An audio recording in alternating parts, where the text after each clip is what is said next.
Olá, estudante do terceiro ano do ensino médio. Tudo bem com vocês? Para quem não me conhece, eu sou o professor Magno Andrade e hoje nós estamos aqui juntos em mais um encontro para conhecermos um pouquinho mais sobre a literatura brasileira, sobre o período do quinhentismo, que nós já vimos uma aula sobre isso, tá bom? Para você localizar aí no seu PET, abra lá o seu PET 2 na semana 3, que você vai achar os conteúdos que nós vamos discutir aqui hoje, beleza? Bom, vimos já que o quinhentismo é um período literário, mas hoje nós vamos entrar um pouquinho mais neste período literário e vamos falar sobre a literatura de informação. Vamos ver o que é, como que ela funcionava, para que ela servia, como que ela era produzida na época, beleza? Bom, na aula de hoje, então, nós iremos identificar as partes do período inicial de formação da literatura brasileira e reconhecer as características da literatura de informação. Tranquilos? Vamos lá, então. Bom, antes de nós falarmos, de fato, da literatura de informação, nós precisamos de relembrar a aula que nós já vimos. Precisamos, então, de saber o que é a escola literária quinhentismo. Vamos lá. O quinhentismo abrange toda a manifestação literária existente em terras brasileiras entre o período de 1500 e 1601.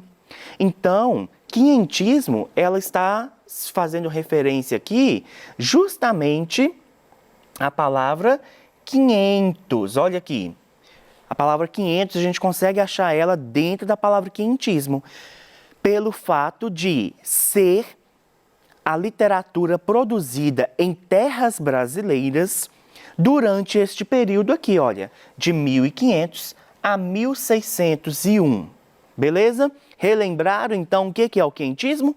Aí sim, com este conteúdo relembrado, a gente consegue prosseguir na matéria de hoje, beleza? Vamos lá, então.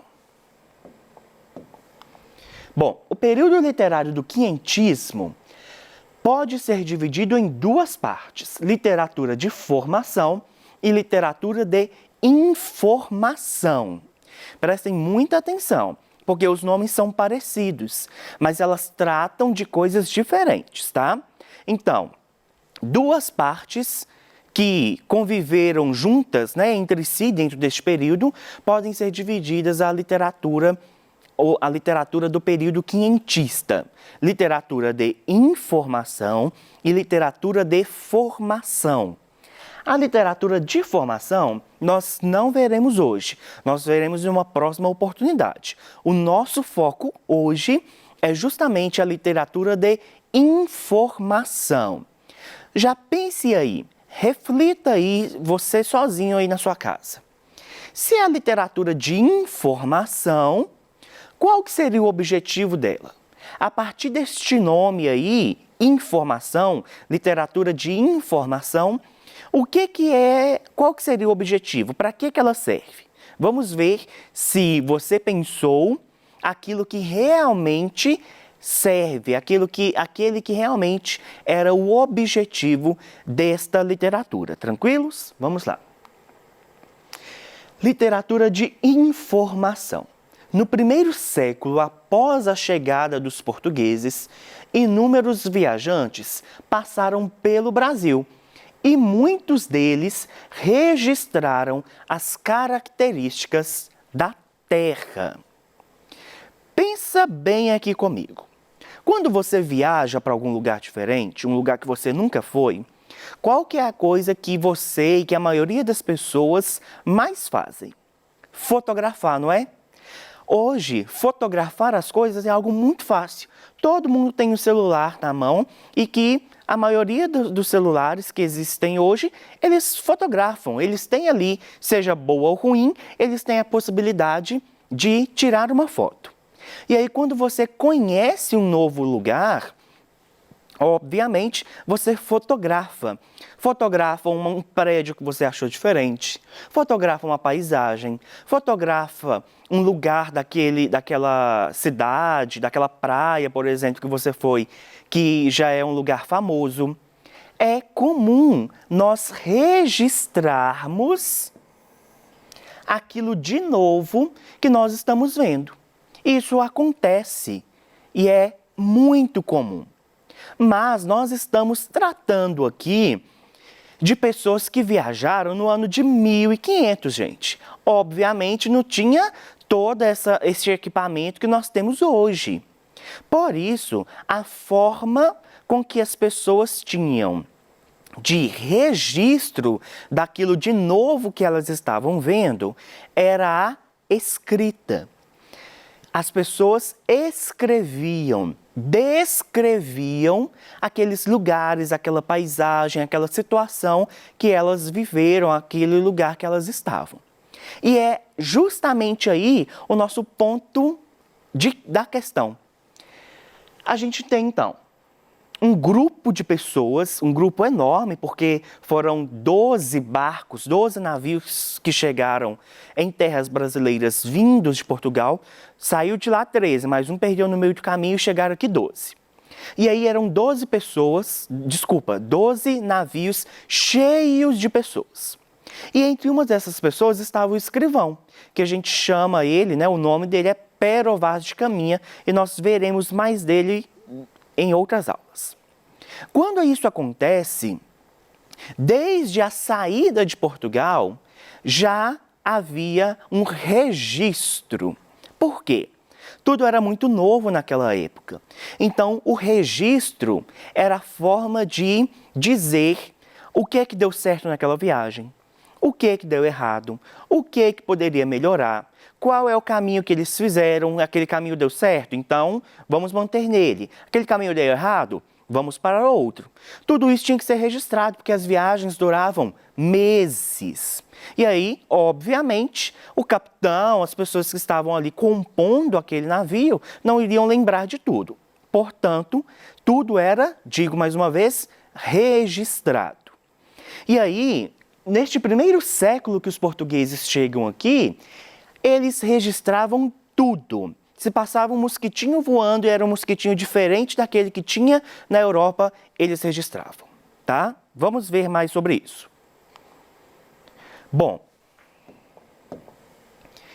os primeiros documentos são de caráter informativo e se referem a aspectos físicos, étnicos e culturais dos nativos e às atividades colonizadoras. É muito interessante nós refletirmos algo aqui neste ponto. Quando estes homens, essas pessoas escreviam, relatavam aquilo que eles estavam vendo, não necessariamente eles faziam aquilo com o intuito, com o objetivo de produzir literatura. Estes textos tornam-se literatura muito depois do período que eles foram escritos. Naquele momento, eles eram simplesmente cartas, eles eram simplesmente registros daquilo que eles viam, tá? E aí eles registravam muito as questões referentes aos aspectos físicos daquele lugar. Quando eles chegam, então, que se deparam com uma paisagem exuberante, com aves que eles nunca tinham visto, com pessoas que eles nunca tinham visto, eles vão registrar aquilo ali. Questões étnicas e culturais dos povos, das pessoas que já viviam naquele lugar. Então, tudo isso era registrado por estes homens que chegavam a essas terras novas, terras novas para eles. Tudo bem? Continuando. O conjunto desses relatos recebe o nome de literatura de informação, ou literatura dos cronistas e viajantes. Olha que interessante este outro nome que nós temos aqui, literatura de cronistas e viajantes. Porque, como eu disse, eram os textos produzidos pelos viajantes.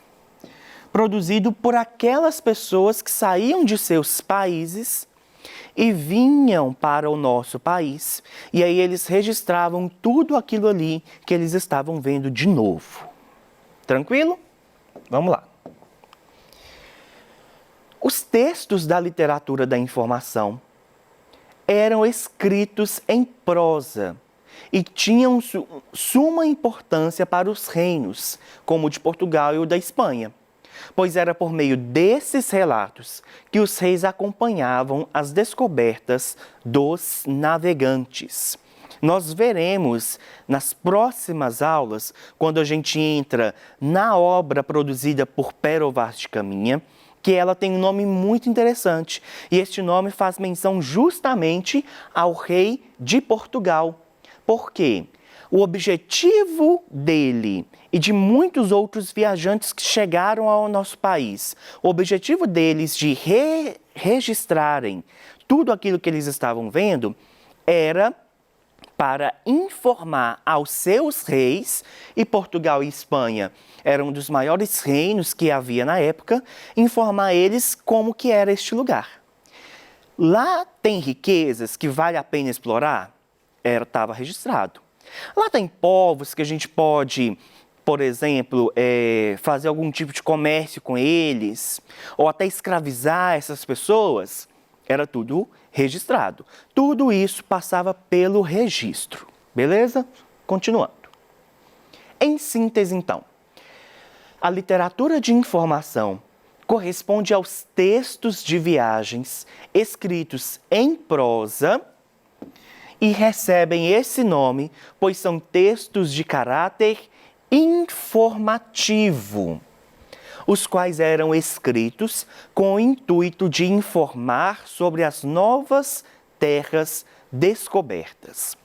É interessante, então, nós destacarmos que eram textos escritos em prosa, porque não havia na época, para este tipo de literatura, a escrita em versos. O que significa isso? As pessoas que escreviam não escreviam poemas, por exemplo, que é aquele texto estruturado em verso. Elas escreviam em prosa, que é aquele texto que vai de uma margem à outra da folha. Beleza? Continuando. E aí, outro ponto importante é destacar que ele tinha um caráter informativo. Então, se você seguiu o óbvio, e na hora que eu te pedi para refletir sobre o que você acha que a literatura de informação tratava, você falou de informar, tá certo, é isso mesmo. O objetivo da literatura de informação era informar principalmente os reis e as autoridades dos outros países sobre como era a terra recém-descoberta, recém-achada. Tudo bem? Bom, as expedições que ocorriam na época das grandes navegações sempre eram acompanhadas por um escrivão, função responsável por relatar os acontecimentos.